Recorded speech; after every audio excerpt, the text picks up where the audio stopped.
Markas militer pasukan pertahanan Israel di Haifa diserang Hizbullah pada Minggu 13 Oktober malam.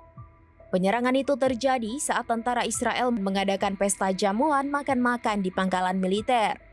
Rekaman detik-detik pesta makan malam berdarah yang dialami IDF dari Brigade Golan ini pun beredar di media sosial. Dari video yang tersebar terlihat sekumpulan tentara Israel menikmati beberapa menu makanan. Mereka terlihat bahagia menikmati berbagai menu makan malam tersebut. Namun di saat yang bersamaan, markas itu diserang drone Hizbullah. Mengutip laporan The Times of Israel via Tribun News pada Senin 14 Oktober 2024, serangan Hizbullah tersebut mengakibatkan 4 tentara tewas. Tak hanya itu, serangan pesawat nirawak Hizbullah juga mengakibatkan 58 tentara lainnya sekarat. Sebagian besar korban sekarat lantaran terkena pecahan peledak. Selain tentara Israel, warga sipil pun dilaporkan turut menjadi korban serangan Hizbullah.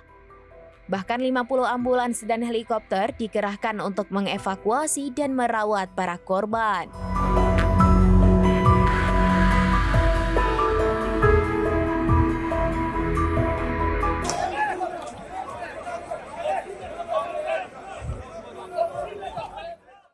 Download Tribun X sekarang, menghadirkan lokal menjadi Indonesia.